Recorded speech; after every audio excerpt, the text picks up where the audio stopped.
Hi, I'm Dr. Judy Gooch, and I'm here today to talk about suicide and brain injury. September is Suicide Prevention Month, but I wonder why we only have 1 month for Suicide Prevention Month. It really ought to be Suicide Prevention Month all the time. As a rehabilitation doctor, I see people with brain injuries. A few years ago, I had a patient who'd had a brain injury.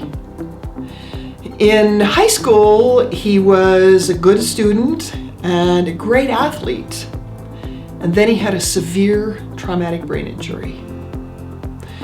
After the brain injury, he really couldn't walk. He could walk a little, but mostly required a power wheelchair to get around. He could talk, but it was difficult to understand him. His life was changed dramatically. He struggled, and his family struggled immensely. A few years later, his family started to struggle financially. Now, we know that's common in the US to struggle financially after a major medical problem, and they started to really struggle due to medical issues to a large extent.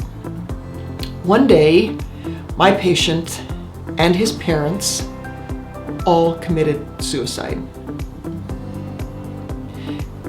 The rest of his family was devastated. I was devastated. Why didn't I see this coming? Why couldn't I help? I was his doctor. I should have known. In the 6 months after a brain injury, people are 3 times more likely to commit suicide than the average. It goes down a little from there, but it stays high over the long term. That's not surprising, given that life after a brain injury can be hard. Walking can be more difficult, talking can be more difficult. You might struggle more in school. You might not be able to go to work anymore. You might have pain, dizziness, headaches. Isolation, loneliness, financial difficulties can lead people to want to commit suicide.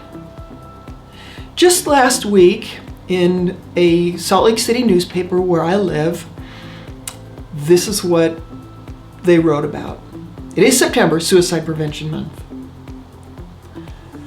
Talking about suicide in the right way is no longer just important, it's critical.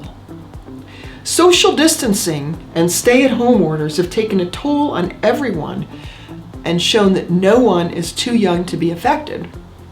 Children as young as 6 or 7 are talking about suicide.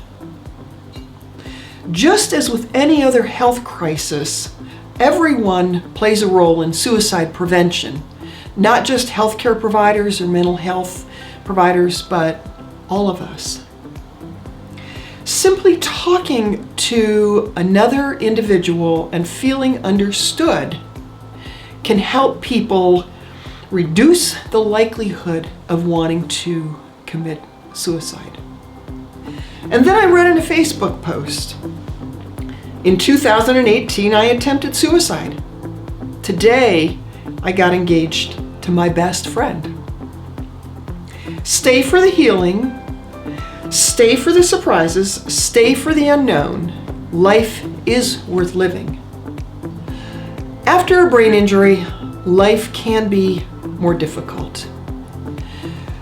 It feels like things are the worst and they're always going to stay the worst. They're not going to get better, but they can get better. They can improve. We have a website, Brainstorm for Brain Injury, and the goal of that website is to help people with brain injury feel understood, to help people find help. And that might be brain injury from traumatic brain injury, or stroke, or tumor, any kind of injury to the brain. Talking about suicide matters. Talking about brain injury matters. Feeling understood is powerful to all of us.